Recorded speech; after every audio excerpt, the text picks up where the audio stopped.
Committee Republicans have uncovered evidence of federal crimes committed by and to the benefit of members of the President's family. These include conspiracy or defrauding the United States, wire fraud, conspiracy to commit wire fraud, violation of the Foreign Agents Registration Act, violations of the Foreign Corrupt Practices Act, violations of the Trafficking Victims Protection Act, tax evasion, money laundering, and conspiracy to commit money laundering.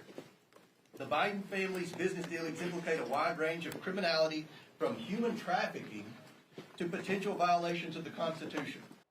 What is up, everybody? I'm your host of Browning and Stave, and it is finally happening. Joe Biden is being investigated for a litany of charges. This is getting mixed emotions from people, and we're going to take a look at it here on your place for quick breakdowns. So leave a like, subscribe to the channel, and let's get into it. Republicans have officially won the House of Representatives, and as promised, investigations have begun immediately. And they couldn't have started in a bigger way or any further up the food chain than Joe Biden himself. I'm sure you all remember the Hunter Biden laptop that we weren't allowed to talk about.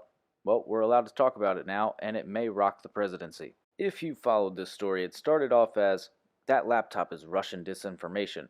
The laptop isn't actually Hunter's. Then we went to, well, it might be his.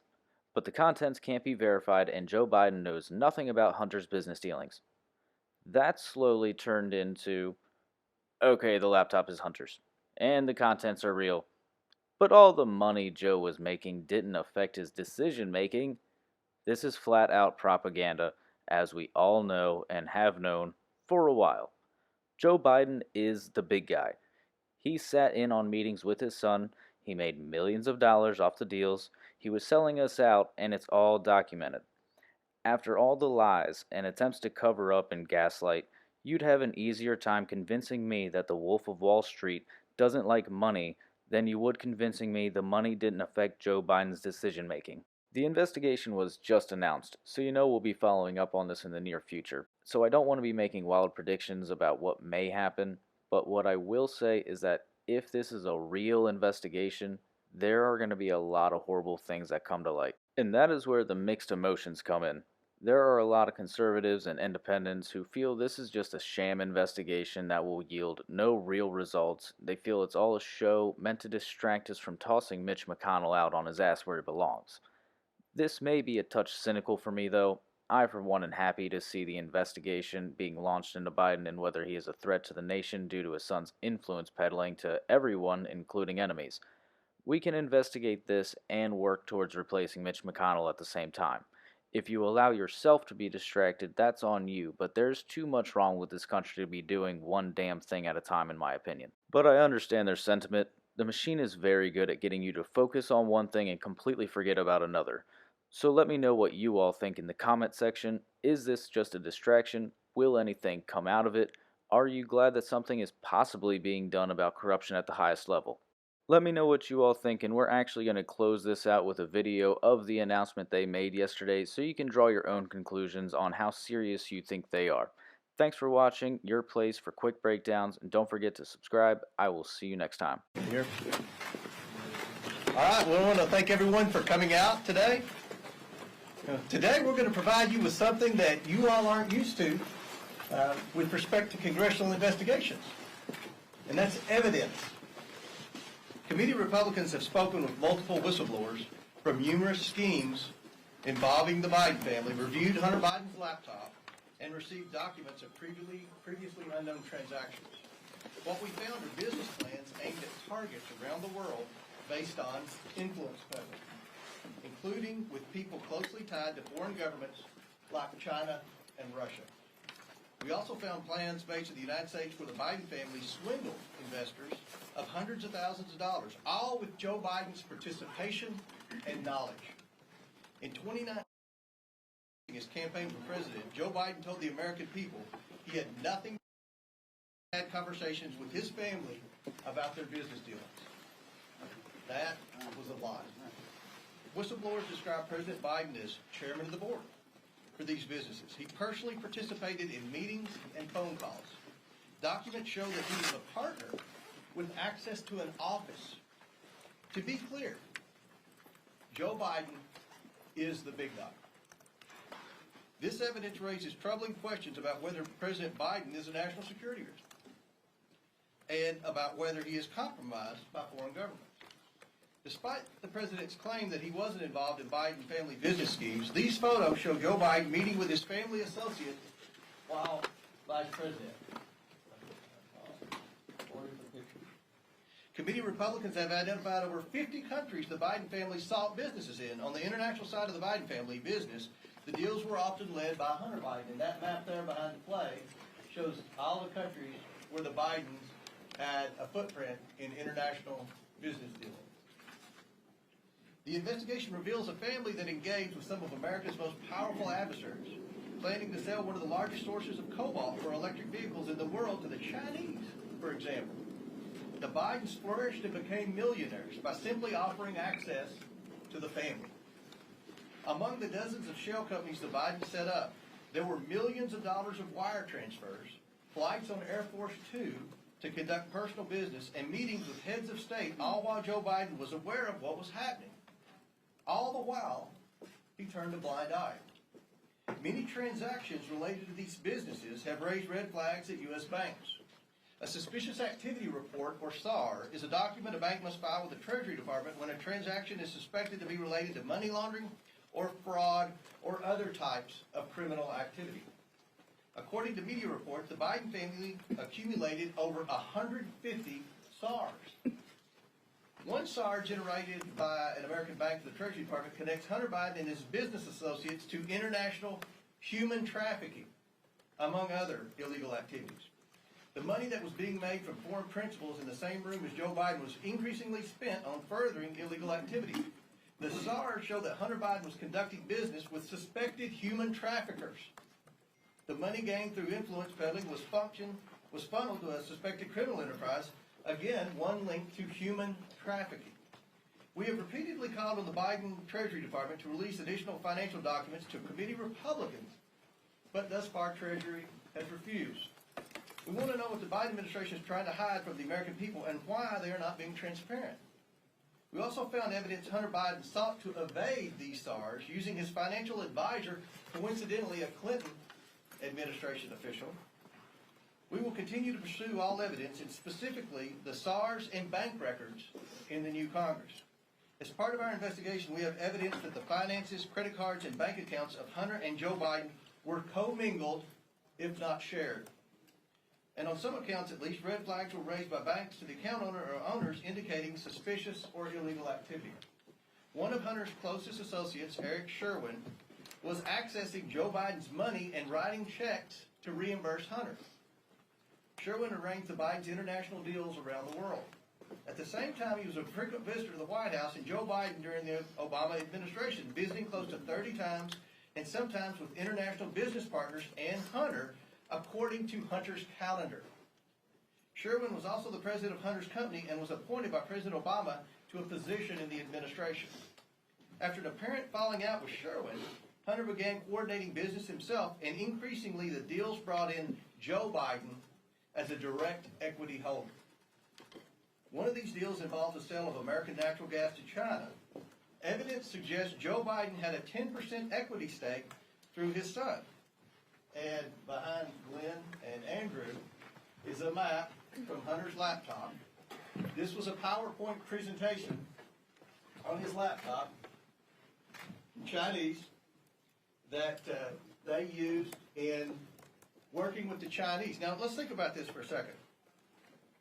At a time when Americans are suffering from high energy prices because of this administration's terrible energy policy, we find evidence that Hunter Biden and Joe Biden were involved in a scheme to try to get China to buy liquefied natural gas, and from a whistleblower to try to get their foot in the door with China starting to purchase an interest in natural gas drillers.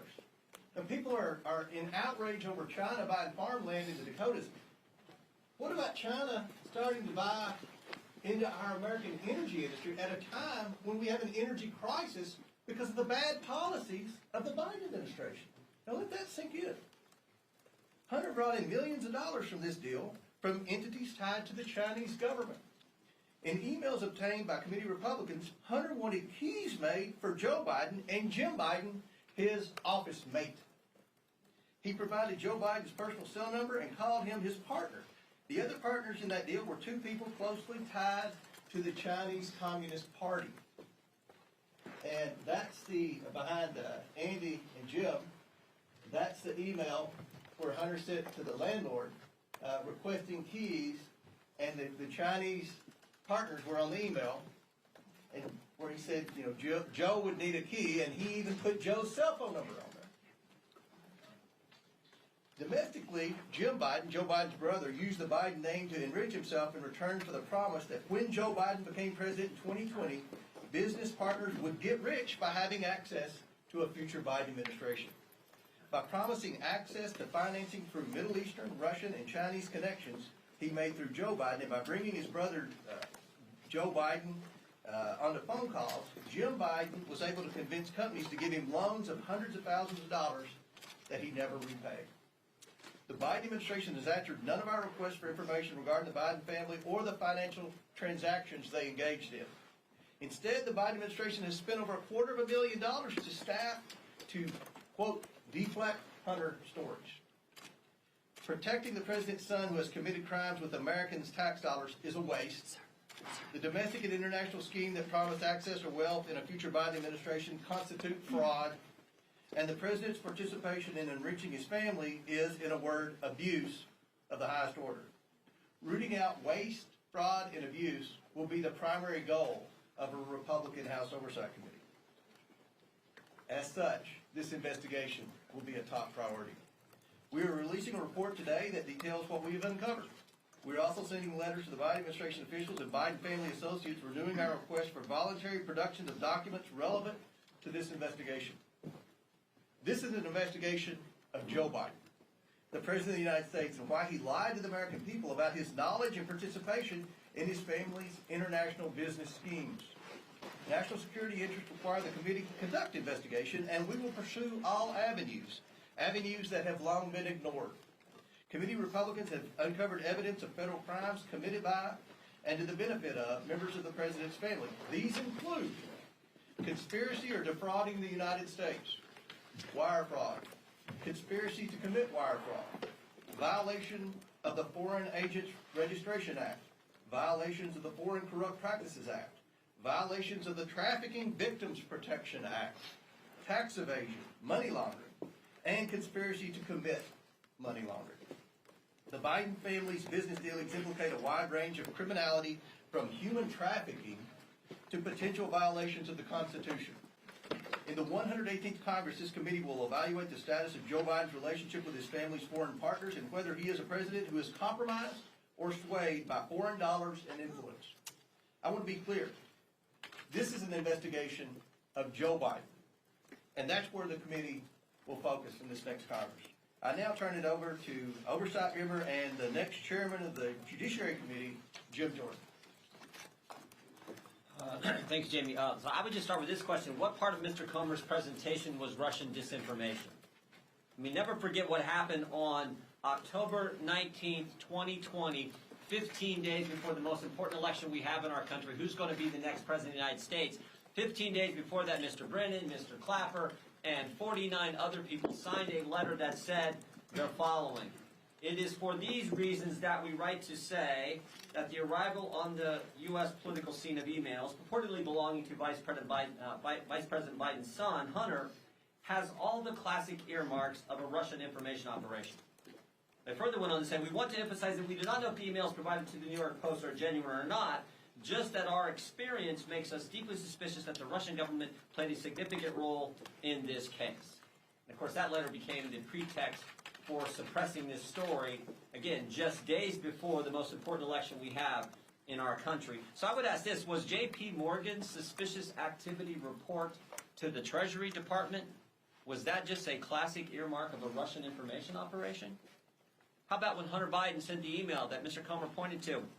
Sent the email asking for keys to his new office space, one for himself, one for President Biden, one for his uncle Jim Biden, and one for the emissary for the chairman of the Chinese energy company CFCC. Was that just Russian disinformation operation in place? what part of Mr. Comer's presentation prompted the FBI to go to Facebook and say, hey, you want to be on the lookout for Russian misinformation here this election season? What part of his presentation would prompt that? And I think it's also important to understand, never forget how this story has changed. I mean, think about this. When it started off, it was, no, it's not his laptop. It's not his laptop. Then it was, well, it's his laptop, but remember, it's Russian disinformation, and no one did anything wrong. Then it was, well, maybe he did something wrong, but President Biden didn't know about it. And now it's, well, maybe President Biden knew about it and was involved, but it didn't influence his decisions. In fact, yesterday, there was a story in Politico which said that. The story in Politico yesterday, investigating investigators, dim strategists to launch counterpunch to House GOP. Story in Politico yesterday, here's what I said in there. Quote, no evidence has publicly emerged that Joe Biden's decisions were affected by his son's business dealings. Wow, we went from it wasn't his laptop and it was Russian disinformation to, oh, whatever was in there didn't affect the president's business dealings, even though he was involved, even though the laptop was real, even though it wasn't disinformation. That's how far we've come.